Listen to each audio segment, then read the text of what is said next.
অগ্রে আশ্রয়। কেন না আশ্রয় না হলে কোনোদিনও বিষয় লাভ হয় না, শক্তি না হলে ব্রহ্ম নিষ্ক্রিয়। তাই ভগবান কৃষ্ণচন্দ্র আমার যতবারই ধরাধামে তিনি এসেছেন তার লীলা প্রকাশ করবার লাগে প্রত্যেকবারই তিনি নিজে গুরুচরণ আশ্রয় করে আমাদের মতো কলিহত জীবকে শিখেছেন। রে কলির জীব, আজ আমি যেমন গুরুচরণ আশ্রয় করেছি, তোরাও তেমন সবার অগ্রে গুরুচরণ আশ্রয় করি, তারপর ভজন সাধন শুরু কর। তা সময় যদি গুরুচরণ আশ্রয় করে ভজন সাধন করি, তার ফলস্বরূপ আমরা কি পাবো? না তার ফলস্বরূপ আমরা পাবো না গৌর সুন্দরের কৃপা। যেই গৌর সুন্দর এসেছেন আজ থেকে প্রায় 539 বছর পূর্বে কীর্তন মুখরিত শ্রীধাম নদিয়া ধামে, কীর্তন মুখরিত শ্রীধাম নবদ্বীপ ধামে সচিমার্গ লাল করে রাধা কৃষ্ণ মিলিত তনু ভক্তবৎসল দয়াল গৌর সুন্দর আমার আবির্ভূত হয়েছিল। কেন এলেন গোরা নদিয়াতে? না রায় ঋণ পরিশোধ করবার লাগি। আর কিসের জন্য? না আমাদের মতো কলিহত জীবকে হরি নামের দ্বারা উদ্ধার করবার জন্য। সেই গৌর সুন্দর আমার সুরধ্বনির তীরে শ্রীখোল করতাল সহযোগী ভক্তগণ সঙ্গে হয়েছেন হরি নাম সংকীর্তন সম্মত। কেমন ভাবে? আহা সুরধ্বনির কিনারা কিনারা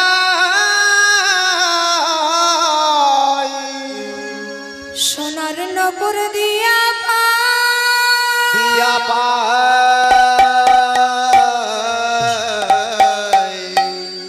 নাচে আমার সে গৌরাঙ্গরা। সুরধ্বনির কিনারায় সোনা নপুর দিয়া নাচে আমার শ্রী গৌরাঙ্গরা। সুরধ্বনির কিনারায় সোনা নপুর দিয়া নাচে আমার শ্রী গৌরাঙ্গরা। সুরধ্বনির কিনারায় সোনা নপুর দিয়া নাচে আমার সে গৌরাঙ্গরা। সুরধ্বনির কিনারায় সোনা নপুর দিয়া নাচে আমার শ্রী গৌরাঙ্গরা। ভক্তগণ সঙ্গে করি মুখে বলে হরি হরি, ভক্তগণ সঙ্গে করি মুখে বলে হরি হরি। ভক্তগণ সঙ্গে করি মুখে বলে হরি হরি। ভক্তগণ সঙ্গে করি মুখে বলে হরি হরি। আর নয়নে প্রভু, আর নয়নে প্রভু, আর নয়নে প্রভু ফিরে ফিরে চায়। সুরধ্বনির কিনারায় হরি বল, সোনা নপুর হরি দিয়া বল। নাচে আমার শ্রী গৌরাঙ্গরায়। সুরধ্বনির কিনারায় সোনা নপুর দিয়া নাচে আমার শ্রী গৌরাঙ্গরায়। নদিয়ার পথে পথে চলে গৌর হরি, হল করতালে গোরা সঙ্গন করি। আর নদিয়ার পথে পথে চলে গৌর হরি, খোল কর তাল গৌরার সঙ্গন করে। নদিয়ার পথে পথে চলে গৌর হরি, হল করতালে গোরা সঙ্গন করি।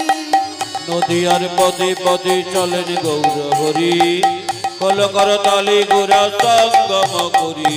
ভক্তগণ সঙ্গে করি মুখে বলে হরি হরি। ভক্তগণ সঙ্গে করি মুখে বলে হরি হরি। ভক্তগণ সঙ্গে করি মুখে বলে হরি হরি। ভক্তগণ সঙ্গে করি মুখে বলে হরি হরি। আর নয়নে প্রভু, আর নয়নে প্রভু, আর নয়নে প্রভু ফিরে ফিরে যায়। সুরধ্বনির কিনারায় সোনা নপুর দিয়া নাচে আমার শ্রী গৌরাঙ্গরায়। সুরধ্বনির কিনারায় সোনা নপুর দিয়া নাচে আমার শ্রী গৌরাঙ্গরায়। নাচে আমার শ্রী গৌরাঙ্গরায়। নাচে আমার শ্রী গৌরাঙ্গরায়। নাচে আমার শ্রী গৌরাঙ্গরায়। গৌর সুন্দর হয়েছেন হরি নাম সংকীর্তন সম্মত।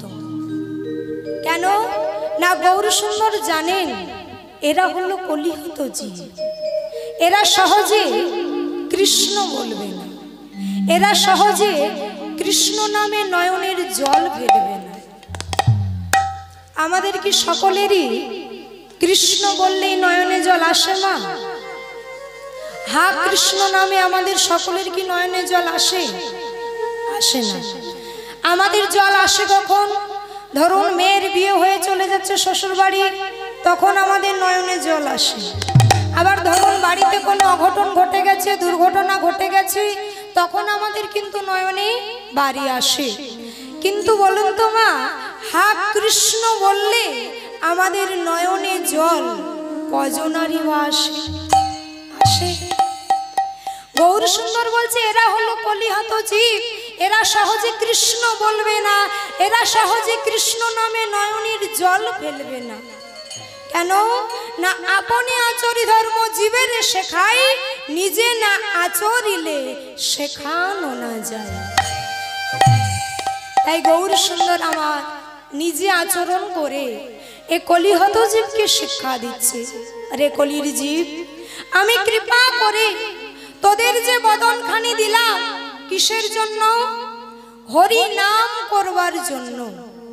সেই বদন দিয়ে সারাদিনে তোরা কত অকথা কুকথা পরনিন্দা পরচর্চা করে গেলি। এদিকের মায়েরা পরনিন্দা পরচর্চা করে, মানে কার মেয়েটা কেমন, কার বৌমা কেমন, এসব চর্চা হয়। হ্যাঁ, সব জায়গাতেই হয়, তাই না? বলছে রে কলির জি, আমি কৃপা করি তোদের যে বদনখানি দিলাম কিসের জন্য? হরি নাম করবার জন্য। সেই বদন দিয়ে সারাদিনে তোরা কত অকথা কুকথা পরনিন্দা পরচর্চা করে গেলি। আমি কৃপা করি তোদের যে বদনখানি দিলাম হরি নাম করবার জন্য, সেই বদন দিয়ে সারাদিনে তোরা কত অখাদ্য কুখাদ্য খেয়ে গেলি। তথাপি দিন আনতে সেই বদন দিয়ে তোদের একবার হরি বলার সময় হলো না। আমাদের সব করার সময় হয়, কিন্তু হরি নামটা করার সময় আমাদের হয় না, তাই না মা? সারাদিনে যত কাজ আছে সব আমরা কিন্তু সময়কে সময় করে নিতে পারি, কিন্তু হরি নামটা করার সময় আমাদের কলির জীবের হয় না। তাই কলির জীবের দশা হেরে গৌর সুন্দর আমার সব থেকে সহজ উপায় দিয়ে গেলেন। সেটা কি না? এই কলির জীবকে ধ্যান করতে হবে না, যজ্ঞ করতে হবে না, তপস্যা করতে হবে না। তাহলে আমরা কিভাবে কৃপা পাবো? না শুধুমাত্র হেমদণ্ড বাহু তুলে হরি নাম সংকীর্তন।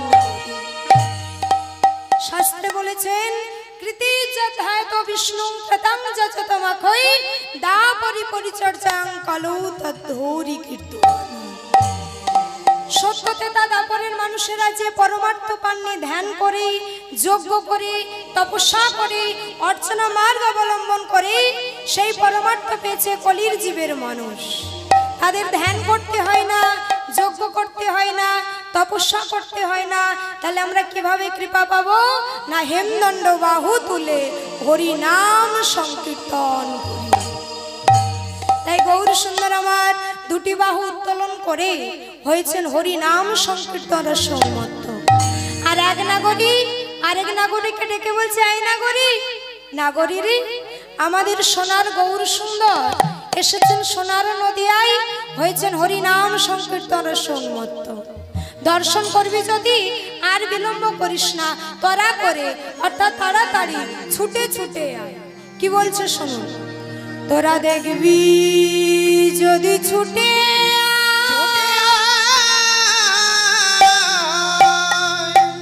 হরি বলে সোনার গৌর নেই চলেছে যাই। তোরা দেখবি যদি ছুটে হরি বলে সোনার গৌর নেচে নেচে যায়। দেখবি যদি ছুটে আয় হরি বলে সোনার গৌর নেই চলেছে যায়। তোরা দেখবি যদি ছুটে হরি বলে সোনার গৌর নেচে নেচে যায়। দেখো নেচে নেচে আহা নেচে নেচে আহা নেচে নেচে যাই গো আবার না চাইয়া যায়। নেচে নেচে নেচে নেচে নেচে নেচে যাই গো আমার না চাইয়া যায়। নেচে নেচে আহা নেচে নেচে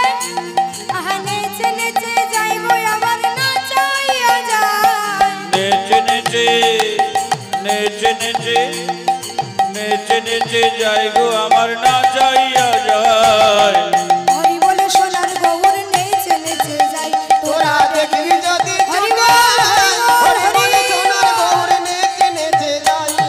দেখবি যদি ছুটে আয়, হরি বলে সোনার গৌর নেচে নেচে যায়। ওরা রাঙা পায়ে রাঙা পায়ে দেখো রাঙা পায়ে সোনার নকুল রুনু ঝুনু বেজে যায় রাঙা পায়ে তোরা দেখে যা হরি বল হরি বল হরি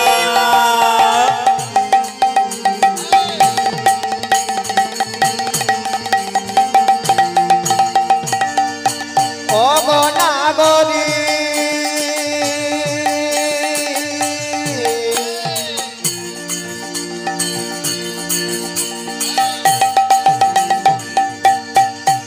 তোরা দেখে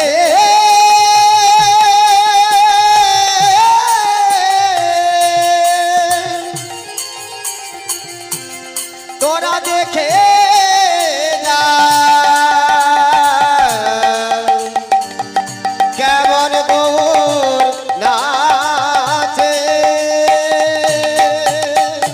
দেখে যাগো দেখে যাগো রাঙা পায়ে সোনার নকুল রুনু ঝুনু বেজে যায় রাঙা পায়ে রাঙা পায়ে সোনো পুরনো ছোনো বেজে যায় হরি বলে সোনার গৌর নেচে নেচে যাই তোরা দেখবি যদি ছুটে আয়, হরি বলে সোনার গৌর নেচে নেচে যায়। তোরা দেখবি যদি ছুটে আয়, হরি বলে সোনার গৌর নেচে নেচে যায়।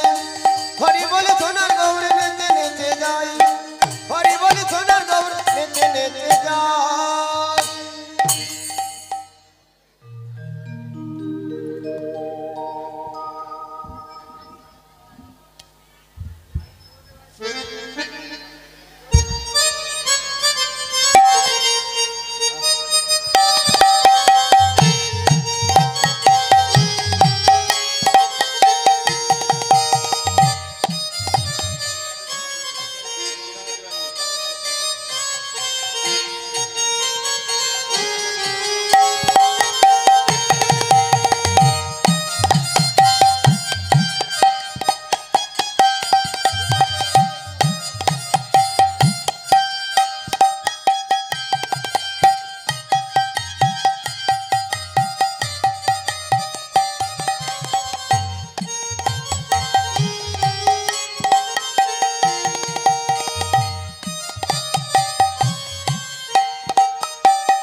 প্রেমানন্দে হরি বল হরি বল হরি।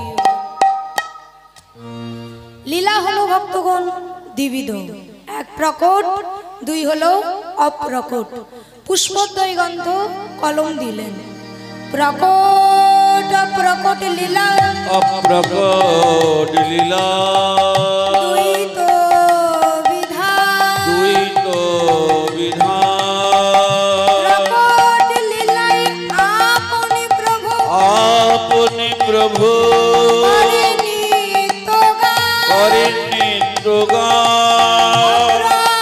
প্রকট নাম রূপী নাম রূপে সিদ্ধ ভগবান, ভগবান নাম সিদ্ধ হলে হয় প্রভুর লীলা।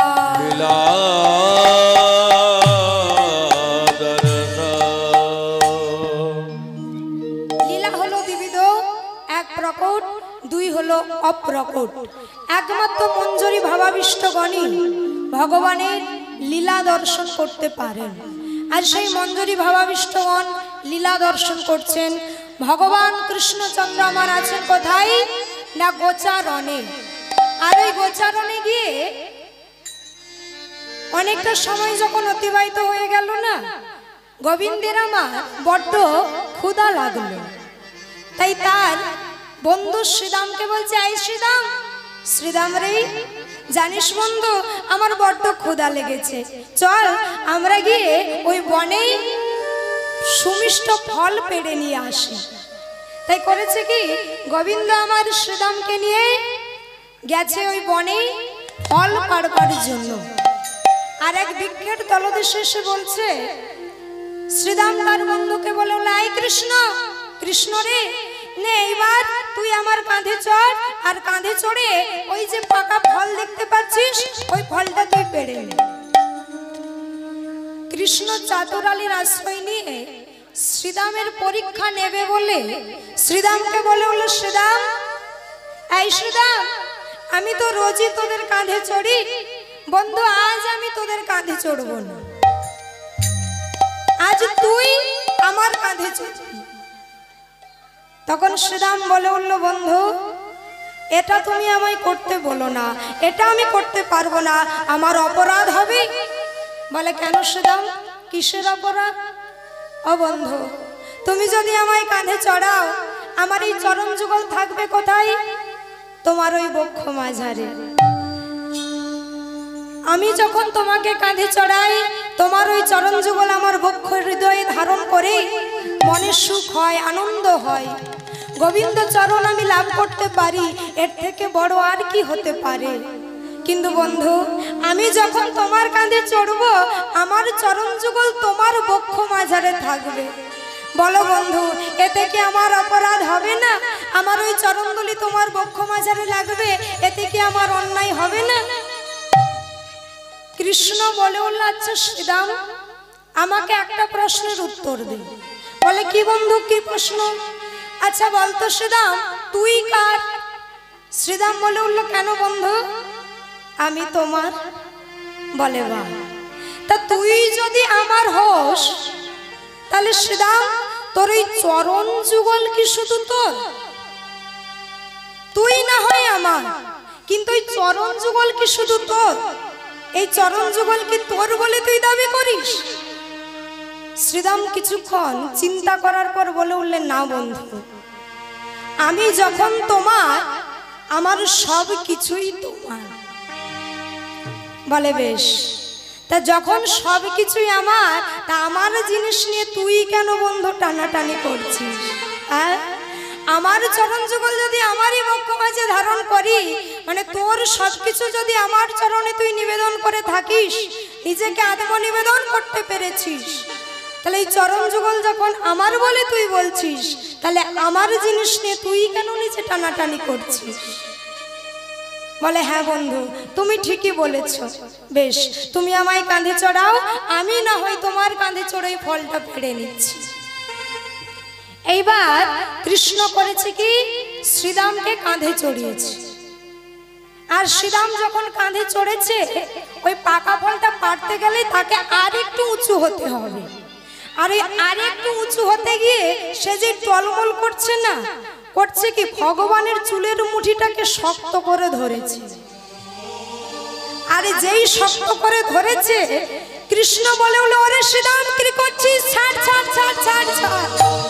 বলে এইভাবে আমার চুলের মুঠিটা শক্ত করে ধরলে, বলে আমার কি ব্যথা লাগে না? বলে ও বন্ধু, ওই ফলটা পাড়তে গিয়ে যদি আমি পড়ে যাই, তাই তো আমি তোমার ওই চুলের মুঠিটা শক্ত করে ধরেছি। কৃষ্ণ শ্রীরামকে বলে উঠলো, শ্রীরাম, এই শ্রীরাম, এ জগতে যাকে আমি ধরে রাখি তার কি কোনোদিনও পড়ে যাবার ভয় থাকে রে? এ জগতে যে আমাকে ধরে রাখে তার একদিন না একদিন পড়ে যাবার ভয় থাকলেও থাকতে পারে, কিন্তু যাকে আমি ধরে রাখি তার কোনোদিনও পড়ে যাবার ভয় থাকে না। আমি তোর এই চরণ যুগল শক্ত করে ধরে রেখেছি শ্রীরাম, তাহলে তুই পড়বি কি করে আমায় একবার বল। হরি বল, হরি বল।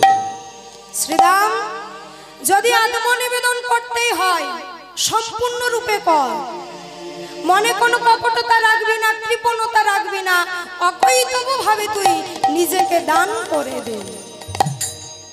যে প্রেমের মধ্যে কোনো কপটতা থাকবে না, কৃপণতা থাকবে না, যদি আত্মনিবেদন করতেই হয় সম্পূর্ণ রূপে কর।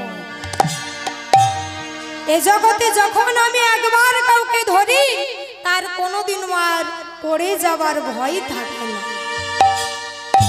শ্রীরাম তার নিজের ভুল বুঝতে পারলো, তাই বন্ধুর কাছে ক্ষমা প্রার্থনা চাইলো। আর এই সুমিষ্ট ফল পেড়ে দুই বন্ধু মিলে সেবা করে। কৃষ্ণ বলে উঠল, বন্ধু আর বিলম্ব করলে চলবে না, অপরাহ্নকাল উপস্থিত হচ্ছে, আমাদের মাতা জননী চিন্তা করবে আমাদের জন্য, তাই এবার আমাদেরকে ফিরে যেতে হবে। চল আমরা গোচারণ থেকে ফিরে যাই আমাদের মায়ের কোলে।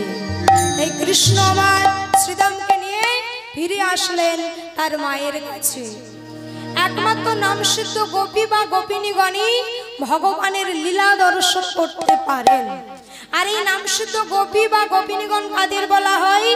যাহারা সদ্গুরু প্রদত্ত নামতরীর আশ্রয় নয় ভজন সাধন করেন, তাহারাই হলেন নামসিদ্ধ গোপী। ঠিক এইরকমই একজন নামসিদ্ধ গোপী ছিলেন। তিনি কে না, তিনি হলেন সূর্য বংশজাত কুশের বংশধর দেবালিনের পুত্র, অর্থাৎ ব্রহ্মার 25তম পুত্র মহারাজ ইন্দ্রদ্যুম্ন। গৌর হরি বল, হরি বল। আর সেই ইন্দ্রদ্যুম্ন মহারাজ স্বপ্নাবেশে দর্শন করছেন ভগবানের অমল প্রেমময় মূর্তি। আর সেই লীলা মাহাত্ম্য অনুসারে আজকের পরিবেশিত লীলা নীলাচলে নীলমাধব। লীলারস আস্বাদনের পূর্বে আমাদের সকলকে করতে হবে ভক্ত চরণ আশ্রয়। আমরা সকলে করি কি, দিবানিশি গোবিন্দের নাম করি, তাই না মা? আমরা দিবানিশি সকলেই গোবিন্দের নাম করি, কিন্তু গোবিন্দ দিবানিশি কার নাম করেন জানেন? গোবিন্দ দিবানিশি প্রতি রাত্রিতে তাহার নাম নিতে নিতে ক্রন্দন করেন। জটিলা কুটিলা। জটিলা কুটিলা, তাহলে তিনি কে? তিনি হলেন লাদিনী শক্তি শ্রীমতী রাধা রানী। তাই চলুন আমরা সকলে মিলে সেই রাধা রানীর চরণ আশ্রয় করে রাধা কৃপা লাভ করে তারপর আমরা লীলা রস আস্বাদন করব।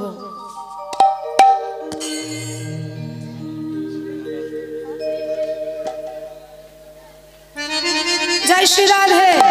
আচ্ছা, রাধা রানীর নাম করতে গেলে সকলকে একটু ঘোমটাটা দিয়ে দিতে হবে মা। হ্যাঁ, যাদের ঘোমটাটা দেওয়া নেই একটু বড় করে দিয়ে দাও।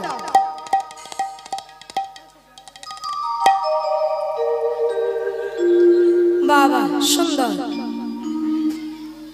আচ্ছা, মায়েদের আঁচল আছে বলে তাড়াতাড়ি করে ঢেকে নিলেন, এবার বাবারা কি দিয়ে ঢাকবেন? হ্যাঁ, কি দিয়ে ঢাকবেন?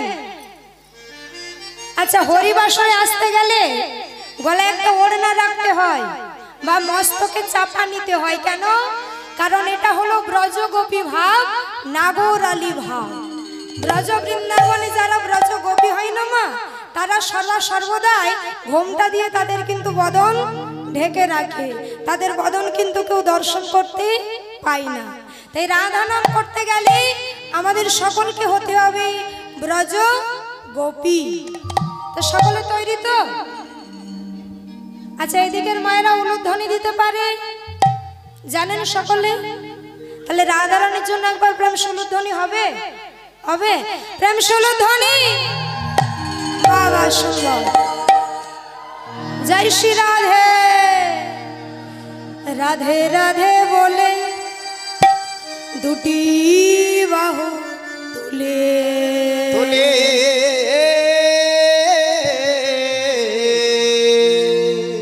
সকলের বাহু আছে তো? হ্যাঁ? আচ্ছা, এই বাহুর কি কাজ? এই বাহু দিয়ে আপনারা কি কি করেন বলুন তো দেখি? চার বেলা ভালো ভালো খাবার খাই, আর কি করি? ছেলে মেয়েকে দুমদাম করে পেটাই, প্রয়োজন করলে স্বামীকেও ছাড়ে না, তাই না? আচ্ছা, এই বাহুর কি শুধু এই কাজ? এই বাহু দিয়ে গোবিন্দ সেবা করা যায়, করে করতালি দিয়ে রাধারানীর নাম কীর্তন করা যায়, তাই না? তাই চলুন সকলে মিলে আমরা হেমদণ্ড বাহু তুলে গাইব প্রেম সে। হ্যাঁ, বাহুগুলো যতক্ষণ না উঠছে কি করে করে। বাবা সুন্দর। রাধে রাধে রাধে বলে দুটি বাহু তুলে চলো যাই মধুর বৃন্দাবনে, চলো যাই মধুর বৃন্দাবনে। রাধে রাধে বলে বাহু তুলে, রাধে রাধে বলে দুটি বাহু তুলে চলো যাই মধুর বৃন্দাবনে, চলো যাই মধুর বৃন্দাবনে। রাধে রাধে বলে দুটি বাহু তুলে চলো যাই মধুর বৃন্দাবনে, চলো যাই মধুর বৃন্দাবনে। রাধে রাধে বলে দুটি বাহু তুলে, রাধে রাধে বলে দুটি বাহু তুলে চলো যাই মধুর বৃন্দাবনে, চলো যাই মধুর বৃন্দাবনে। রাধা কুণ্ড শ্যাম কুণ্ড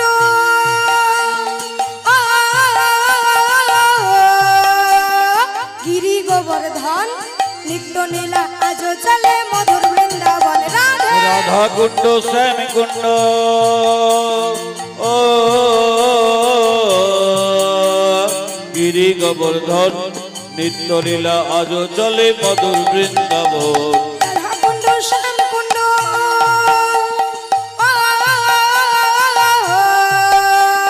গিরি গোবর্ধন নিত্য নীলা আজ চলে মধুর বৃন্দাবন। রাধে রাধা কুণ্ড শ্যাম কুণ্ড ও গিরি গোবর্ধন নিত্য লীলা আজ চলে গিরি গোবর্ধন। রাধে রাধে বলে দুটি বাহু তুলে চলো যাই মধুর বৃন্দাবনে, চলো যাই মধুর বৃন্দাবনে। রাধে রাধে বলে রাধে রাধে রাধে রাধে বলে দুটি বাহু তুলে চলো যাই মধুর বৃন্দাবনে, চলো যাই মধুর বৃন্দাবনে। রাধে রাধে বলে দুটি বাহু তুলে চলো যাই মধুর বৃন্দাবনে, চলো যাই মধুর বৃন্দাবনে। বলো রাধে রাধে রাধে রাধে রাধে রাধে রাধে রাধে রাধে। রাধে রাধে। আচ্ছা, সকলে বলছেন রাধা নাম করেছেন সকলে? হ্যাঁ, কোথায় করলেন শুনতে পেলাম না তো? হ্যাঁ, মনে মনে? আচ্ছা দেখুন, এই যে রাধা নাম, এই নাম মনে মনে বা আস্তে করলে চলবে না। নাম সদা সর্বদাই করতে হয় উচ্চই স্বরে। কেন না? পশু পাখি কীট পতঙ্গ বলিতে না পারে, শ্রবণ করিলে এই রাধা নাম তারাও সবে তরে। পশু পাখি কীট পতঙ্গ এরা তো বলতে পারে না। একবার যদি নামটা আপনারা উচ্চ স্বরে করেন, আর এই নাম যদি একবার তাদের কর্ণে পৌঁছে যায়, তারাও সবাই তরিয়া যায়। তাই নাম সদা সর্বদাই করতে হয় উচ্চ স্বরে। এই যে রাধা নাম, রাধা ব্রত, এর যে কি মহিমা তা কিন্তু জানতেন একমাত্র শ্যাম গুণমণি। তাই তো তিনি রাধার নাম নিতে নিতে ক্রন্দন করতেন, কারণ তিনিই জানতেন রাধা নাম, রাধা ব্রত, অর্থাৎ যেটার নাম হলো রাধা অষ্টমী। মায়েরা করেন রাধা অষ্টমীর ব্রত? করেন? সকলে করেন? আচ্ছা, কোন দিনটাকে বলা হয় রাধা অষ্টমী? কি হয় সেদিন? হ্যাঁ, গোয়ালে পুজো দেওয়া হয়, তাই তো? আপনাদের এদিকে হয় না? তাহলে রাধাষ্টমী কেমন ভাবে করেন?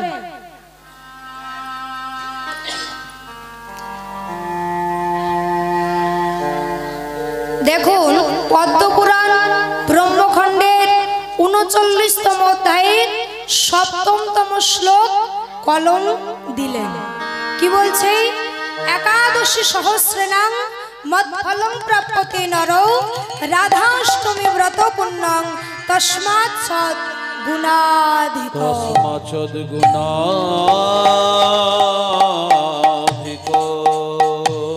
পদ্মপুরাণ ব্রহ্মখণ্ডের ৩৯তম অধ্যায়ের ৭ম শ্লোক বলছে, কি বলছে?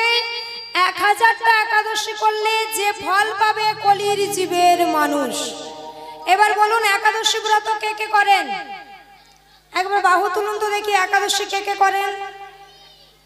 বাবা, সবগুলোই করেন তো, নাকি বড় চারটে করেন? সব না চারটে? সব একাদশীগুলোই করেন? বাবা, এদিকের মায়েরা খুব লক্ষ্মীমন্ত। হ্যাঁ, অনেকে দেখবেন সব করতে পারে না বলে চারটে একাদশী করে। হ্যাঁ, বলে বড় চারটে একাদশী আমরা করি, ছোটগুলো আর করি না। তবে মা, একাদশীর কিন্তু ছোট বড় হয় না, হয়? একাদশীর সবই সমান। একাদশীর ছোট বড় বিচার করার ক্ষমতা এখনো আমাদের মতো কলির জীবে হয় নাই মা। তাই করলে সবগুলোই করবেন, যেমন আপনারা করছেন ওইভাবে সবগুলোই করবেন। তাহলে মাসে কটা করে একাদশী করছে মা? দুটো করে, তাই তো? দুটো করে একাদশী। তাহলে বছরে কটা হলো? বছরে 24টা। হ্যাঁ, মাসে যদি দুটো করে হয় তাহলে বছরে হলো 24টা। যেই বছর পুরুষোত্তম মাস হয় বাবা, যেটাকে বলা হয় অধিমাস, বা গ্রাম্য ভাষায় চলতি কথায় যেটাকে আমরা বলি মল মাস, সেই বছর আরো দুটো একাদশী বেড়ে যায়। এক হলো পদ্মিনী, দুই হলো পরমা। তাহলে 1000টা একাদশী করতে গেলে আমাদের প্রায় 30 বছর ধরে একাদশী করতে হবে। পদ্মপুরাণ ব্রহ্মখণ্ডের 39তম অধ্যায়ের 7তম শ্লোক বললে, এই 1000টা একাদশী করলে যে ফল পাবে কলির জীবের মানুষ, শুধুমাত্র একটি রাধাষ্টমী ব্রত পালন করে তার থেকেও শতাধিক বেশি ফল লাভ করবে এ কলির জীবের গৌর হরি বল, হরি বল। তাহলে চিন্তা করে দেখুন, এই রাধা ব্রত, রাধা নামের কি মহিমা।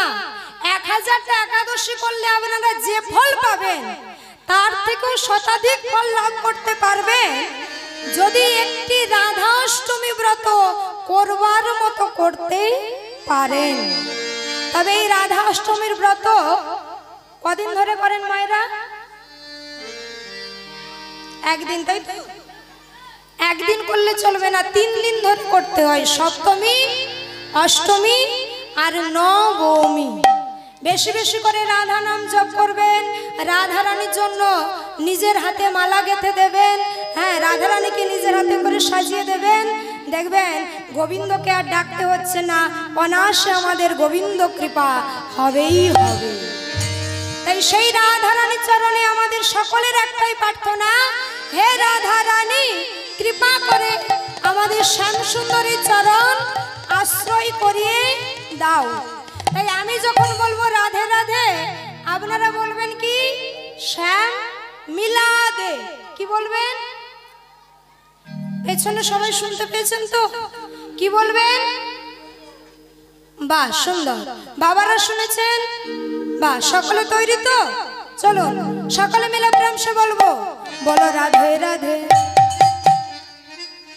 কি বলছেন? কি বলতে বললাম? আমি বলেছি আপনারা বলবেন শ্যাম মিলাদে। 1 সেকেন্ড হয়নি, ভুলে গেছি। একটু মন দিয়ে শুনবেন মা। আমি বলবো রাধে রাধে, আপনারা বলবেন সকলে শ্যাম মিলাদে, অর্থাৎ শ্যাম সুন্দরকে মিলিয়ে দাও, তার চরণ আশ্রয় করিয়ে দাও। কেমন? বলো রাধে রাধে। একটু আস্তে, সকলে কি বলছে একটু শুনিন। বলো রাধে রাধে, রাধে রাধে। আচ্ছা, এর থেকে ভলিউমটা একটু বাড়বে কি? এদিকের মায়েরা ঝগড়া করতে পারেন? যখন ঝগড়া করেন গলার আওয়াজ কেমন বেরোয়? হ্যাঁ, সেই গলার আওয়াজটা এখন একটু বার করতে হবে মা। কেমন? বলো রাধে রাধে, রাধে রাধে, রাধে রাধে, রাধে রাধে। জোরসে বলো রাধে রাধে, জোরসে বলো রাধে রাধে, তুললে বলো রাধে রাধে, সারে বলো রাধে রাধে, বৃন্দাবন में রাধে রাধে, केशी घाट में রাধে রাধে, वंशी घाट में রাধे राधे, गिरी गोवर्धन राधे राधे, आगे आगे राधे राधे, पीछे पीछे राधे राधे, मन में बोलो राधे राधे, तन में बोलो राधे राधे, जोर से बोलो राधे राधे, तुलने बोलो राधे राधे, सारे बोलो राधे राधे, बोलो वृंदावन में राधे राधे, केशी घाट में राधे राधे, वंशी घाट में राधे राधे, निधुवन में राधे राधे, प्रेम से बोलो राधे राधे, जय श्री राधे। राधे राधे बोले टूटी बाहों तुले, चले जाए मधुर वृंदावने, चले जाए मधुर वृंदावने। রাধে রাধে বলে দুটি বাহু তোলে, রাধে রাধে বলে দুটি বাহু তোলে, চলো যাই মধুর বৃন্দাবনে, চলো যাই মধুর বৃন্দাবনে, চলো যাই মধুর বৃন্দাবনে, চলো যাই মধুর বৃন্দাবনে। बोलो राधा रानी की, राधा रानी की, श्याम सुंदरी की, बाके बिहारी जीव की, भक्त वृंदों की, हरि बासर की, अपन अपन गुरु महाराज की, गल्प हलो की।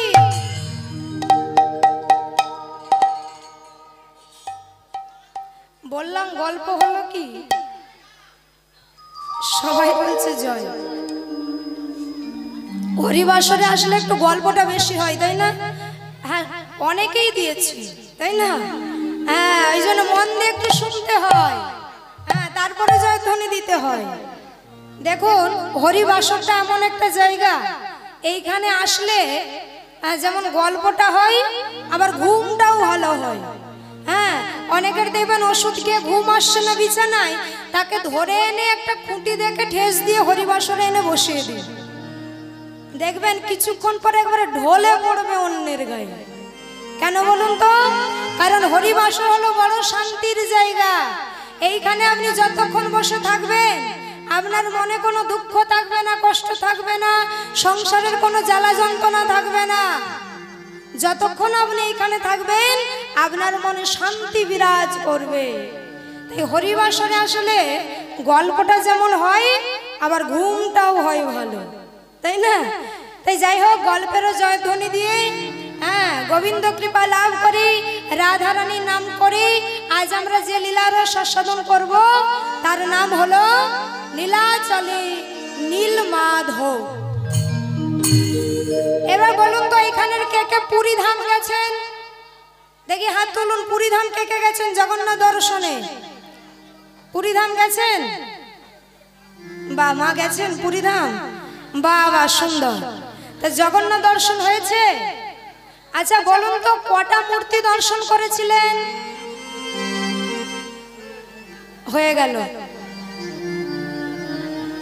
হ্যাঁ, সমুদ্র স্নান করে চলে এসেছেন। আচ্ছা যারা যারা হাত তুলেছিলেন আরেকবার কৃপা করে হাত তুলুন দেখি। আর যারা পুরীধাম গেছেন তারাই তুলবেন। হ্যাঁ, কটা মূর্তি দর্শন করেছিলেন? হ্যাঁ,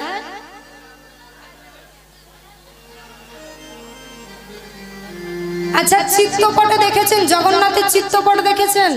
তাতে তাতে কটা মূর্তি থাকে? যারা জাননি তারা বলুন। পুরীধাম যারা গেছেন বাদ দিয়ে দিলাম, যারা জাননি চিত্রপট অর্থাৎ ছবিতে দেখেছেন জগন্নাথকে, ওই ছবির মধ্যে কটা মূর্তি থাকে? হ্যাঁ, ওটাই আমি জিজ্ঞাসা করছি। তাহলে তিনটে মূর্তি দর্শন হয়েছেন। পুরীধাম যারা গেছেন তিনটে মূর্তি দর্শন করেছেন, তাই তো? হ্যাঁ, জগন্নাথ, সুভদ্রা, বলরাম। আচ্ছা যারা তিনটে মূর্তিতে দর্শন করেছেন তাদের দর্শন হয় নাই। আবার পুরীধাম যাবেন, আবার গিয়ে দর্শন করবেন। আর যারা যাননি যখন যাবেন তিনটে নয় 4 মূর্তিতে দর্শন করে আসবেন। 4 জন কে কে? জগন্নাথ, সুভদ্রা, বলরাম। জগন্নাথের বাম দিকে থাকে লাঠির মতো দণ্ডায়মান সুদর্শন চক্র। ওই চক্র সমেত 4 মূর্তিতে দর্শন করতে হয়। জগন্নাথ এতই তিনি কৃপাময়, তাকে দর্শন করলেই আমাদের এই কলির জীবের হয়ে যাবে সৎগতি।